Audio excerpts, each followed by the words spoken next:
구독만 해도 돈이 되는 5분 경제입니다. 오늘은 조정장과 하락장에서 절대 하지 말아야 할 세 가지를 이야기하겠습니다. 조정장에서 계좌가 녹는 이유는 놀랍게도 딱 하나로 모입니다. 상승장에서 잘 통하던 매매법을 조정장에 그대로 들고 왔기 때문입니다. 어제까지 나를 벌게 해주던 습관이 오늘부터 나를 갉아먹기 시작하는 겁니다. 상승장과 조정장은 시장에 모인 사람들의 자세가 정반대입니다. 상승장은 언제나 살 준비가 된 사람들의 시장이고 조정장은 언제나 팔 준비가 된 사람들의 시장입니다. 같은 악재, 같은 차트, 같은 뉴스라도 이 자세 하나 때문에 결과가 통째로 뒤집힙니다. 상승장의 눌림목은 매수 기회지만 조정장의 눌림목은 손절의 시작인 경우가 많습니다. 그래서 오늘 말씀드릴 세 가지 원칙은 전부 한 문장에서 나옵니다. 지금은 파는 사람이 주인인 시장이다. 이 전제를 받아들이지 못하면 아래 세 가지 실수를 반복하게 됩니다. 첫째, 추세적인 상승을 기대하지 마십시오. 조정장에서는 어제와 오늘이 극단적으로 다릅니다. 주도 섹터가 바뀌는 속도와 폭이 상승장과는 비교가 안 됩니다. 어제의 상한가 종목이 오늘의 하한가 종목이 되는 구간이 바로 여기입니다. 팔 준비가 된 사람들만 모여 있으니 작은 빌미에도 방향이 통째로 뒤집힙니다.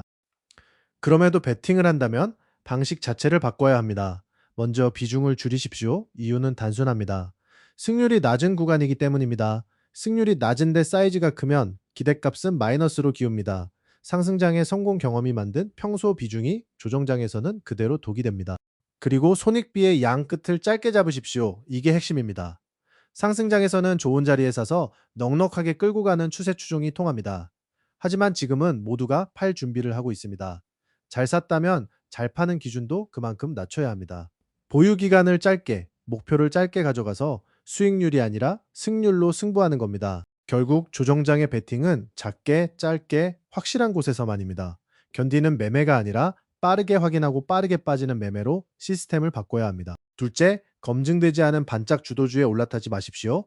조정장에도 주도 섹터는 나옵니다. 문제는 그중 상당수가 허수라는 점입니다. 전형적인 함정은 이렇습니다. 가격이 가파르게 빠진 상태에서 반짝 이슈 하나로 여러 종목이 무리지어 튀어오릅니다. 겉보기엔 새로운 주도 섹터의 탄생 같습니다. 그러나 이 무리가 바로 어제 상한가, 오늘 하한가를 찍는 후보들입니다. 이런 급등의 뒤를 바치는 건 대개 개인의 단타 회전입니다. 기관과 외국인의 실매수가 붙지 않은 이슈 하나에 기댄 상승입니다. 여기서 고가에 담아 오버나잇하면 다음날 시초가 개파락 한 방에 며칠치 수익이 사라집니다. 오버나잇 갭은 손절로도 막을 수 없는 통제 불가의 리스크입니다. 지난 조정 국면들을 떠올려 보십시오. 2차 전지의 에코프로, 신재생에너지의 SK오션플랜트와 CS윈드처럼 강한 테마의 대장으로 각인된 종목일수록 조정 구간의 반짝 반등이 더 매섭게 되돌려졌습니다. 이름값이 클수록 되돌림의 낙폭도 컸습니다. 그래서 이런 종목을 관망으로 흘려보내는 것 자체가 훌륭한 포지션입니다. 현금도 엄연한 포지션입니다. 못 사서 놓친 수익은 계좌를 줄이지 않지만 함정에 올라탄 손실은 계좌를 실제로 깎습니다. 조정장에서 안 사는 것은 소극이 아니라 전략입니다. 셋째, 주도주 필터링을 건너뛰지 마십시오. 그렇다면 조정장엔 아무것도 못 사느냐? 그건 아닙니다. 진짜 주도주와 가짜 헛수를 가르는 필터만 있으면 됩니다. 걸러야 할 기준은 네 가지입니다. 하나, 실체가 있는가? 재료가 그 기업의 사업과 실제로 맞닿아 있는지를 봅니다. 이름만 엮인 테마성 상승은 실체가 없고 이슈가 식는 순간 지지선도 함께 사라집니다. 둘, 실적 기대감이 있는가? 그 재료가 다음 분기, 다음 해의 숫자로 이어질 그림이 그려지는가? 실적으로 연결되는 재료는 조정을 받아도 되돌아올 명분이 있지만 명분 없는 상승은 하한가의 씨앗입니다. 셋, 상승 추세를 유지하는가? 급등 한 방이 아니라 저점을 높이며 추세를 이어가는 종목인가? 진짜 주도주는 조정 속에서도 이전 저점을 지키며 눌림목을 줍니다. 넷, 수급의 질입니다. 누가 사는지를 봅니다. 기관과 외국인의 실매수가 며칠에 걸쳐 꾸준히 들어오는가? 아니면 개인 대금만 하루 반짝 튀는가? 대금의 지속성이 진짜와 가짜를 가릅니다. 네 가지를 통과한 종목이라야 비로소 진입 자격을 얻습니다.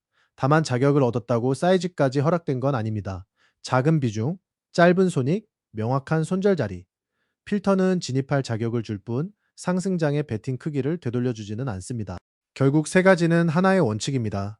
파는 사람이 주인인 시장에서는 매매의 모든 상수를 줄이고 조여야 한다는 것입니다. 화려한 수익률은 상승장의 목입니다. 조정장의 목표는 오직 하나, 계좌를 지키는 것입니다. 그런데 계좌를 지키는 게 왜 그렇게까지 중요할까요? 수익의 복리와 손실의 복리가 같은 속도로 움직이지 않기 때문입니다. 복리는 위로만 아름답게 작동하는 게 아닙니다.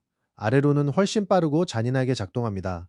100만 원이 20% 빠지면 80만 원이 되지만 이 80만 원을 다시 100만 원으로 되돌리려면 20%가 아니라 25%를 벌어야 합니다. 50%가 빠지면 원금 회복에 필요한 수익률은 100%로 뜹니다. 반토막난 계좌는 두 배를 벌어야 겨우 제자리입니다. 그래서 조정장의 방어는 소극적인 태도가 아니라 다음 상승장의 화력을 지키는 가장 공격적인 준비입니다. 큰 손실 한 번이 지워버리는 건 이번 달 수익이 아니라 그 구멍을 메우는 데 쏟아야 할 다음 몇 달의 시간입니다. 어제의 상한가가 오늘의 하한가가 되는 시장에서는 안 잃는 것이 곧 버는 것입니다. 구간을 온전히 지켜낸 계좌만이 다음 상승장에서 크게 벌 수 있습니다. 끝.